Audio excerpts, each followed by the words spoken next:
Certo, vamos direto ao ponto. Hoje a gente vai fazer um mergulho detalhado nas normas de radiologia, mas com um diferencial bem interessante. Vamos olhar tudo através dos olhos de um inspetor da vigilância sanitária. A ideia aqui não é só decorar regra, mas entender o que de fato transforma um serviço de radiologia em um ambiente não apenas dentro da lei, mas essencialmente seguro para todo mundo que circula por ali. Quando a gente pensa numa inspeção, logo vem à cabeça aquela imagem de alguém com uma prancheta só marcando sim ou não, né? Mas na vida real, o buraco é bem mais embaixo. O inspetor não quer só ver papel, ele quer enxergar uma cultura de segurança de verdade, profundamente enraizada no dia a dia da equipe. É sobre avaliar se o local protege de forma robusta os profissionais, os pacientes e o público contra perigos que, embora sejam invisíveis, são extremamente reais. E para organizar isso tudo, a gente traduziu a complexidade da RDC 61 e da Portaria 453 em uma lista de verificação com 6 áreas críticas. Olha só. 1. Princípios fundamentais de proteção. 2. Documentação e qualificação técnica. 3. Zonas e manutenção de equipamentos. 4. Monitoramento e proteção individual. 5. Trabalhadoras gestantes e menores. E, finalmente, 6. Treinamento e educação continuada. Ponto 1. Princípios fundamentais de proteção, que, como o nome diz, é a base de tudo. Quando a avaliação começa, a primeiríssima coisa que o inspetor verifica é a filosofia do lugar. Porque pensa bem, se o alicerce estiver torto, toda a estrutura de segurança e os protocolos lá na frente inevitavelmente vão desabar. É aqui que entra o famoso princípio ALARA e também as ideias de justificação e otimização.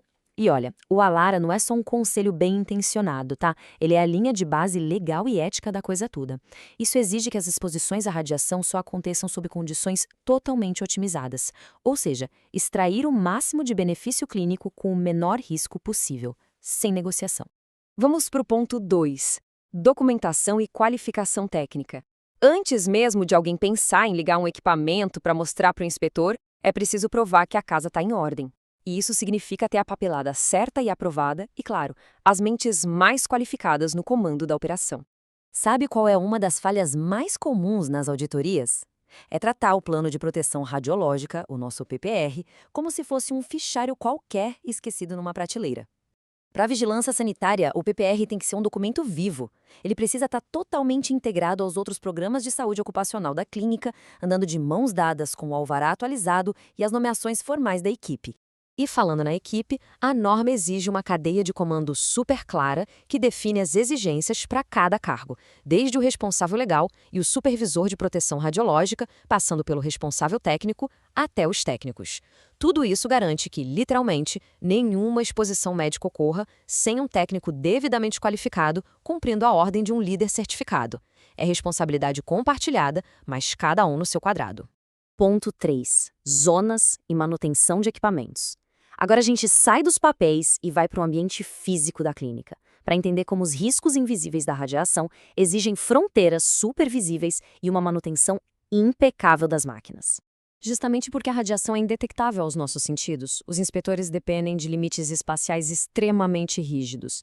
Exige-se uma linha muito clara, na planta mesmo, entre uma área livre, tipo a recepção, que tem um limite de 0,5 millisieverts anuais, e uma área controlada, que é a sala de exames onde a magia acontece, que é restrita e fixada em 5 millisieverts. E para conseguir a aprovação do alvará, não basta só desenhar a área. A sinalização precisa gritar aos olhos. Placas claras e precisas nas portas das salas de exames são fundamentais. Isso garante que os pacientes, como no caso de uma suspeita de gravidez, assumam um papel ativo e informado na própria segurança antes mesmo de cruzarem a porta. E olha, manutenção de equipamento não é brincadeira. A regra é clara: máximo de um equipamento de raio-x por sala. E é por isso que a fiscalização confere os registros de manutenção e os testes de constância com tanto rigor. Porque se uma máquina perde sua calibração ideal, ela passa a aumentar, de forma totalmente silenciosa, a dose em cada paciente e cada técnico presente ali ao longo dos dias. Chegamos ao ponto 4, monitoramento e proteção individual. Deixando um pouco as máquinas de lado e focando em quem opera tudo isso, a auditoria vai avaliar rigorosamente as proteções físicas e como a clínica faz o rastreio contínuo da exposição da equipe. Imagina a cena. O inspetor chega e encontra um técnico usando o dosímetro escondido por baixo do avental de chumbo. Alerta vermelho imediato. Essa prática invalida totalmente a medição da verdadeira exposição daquele profissional ao ambiente, mascarando dados que são vitais para a segurança. O certo é usar no tórax e rigorosamente por fora do avental. Todo serviço precisa colocar na cabeça que dosímetro não é escudo, ele é um gravador. Ele só registra a radiação. Daí a importância do uso estritamente individual e da troca mensal com laboratórios da CNN. E o detalhe mais importante, se uma dose mensal passar da marca de 1,5 millisieverts, não é só um que pena. A lei exige uma investigação imediata e documentada. Claro que além de monitorar, a gente precisa proteger o corpo. Aventais plumbíferos, protetores de tireoide, óculos, luvas e os biombos. Mas preste atenção. O inspetor não quer apenas ver se a clínica comprou esses itens e deixou pendurados na parede. É estritamente esperado que o serviço imponha e garanta o uso regular deles, tanto pelos técnicos quanto por qualquer acompanhante autorizado na sala. Ponto 5. Trabalhadoras, gestantes e menores. Aqui a atenção redobra. Estamos falando dos grupos mais vulneráveis aos danos celulares da radiação. Então, com razão, os critérios da inspeção se tornam ainda mais incisivos quando o assunto envolve menores de idade ou profissionais grávidas. Aprofundando nas regras de idade. Empregar qualquer pessoa com menos de 16 anos em um ambiente de radiação é universalmente proibido, sem exceção. Antes dos 18, ninguém pode trabalhar diretamente com raio-x diagnóstico. A única flexibilidade na norma é exclusivamente para estudantes de 16 e 18 anos que estejam em treinamento formal e, mesmo assim, eles ficam travados num limite máximo de 6 millisieverts por ano.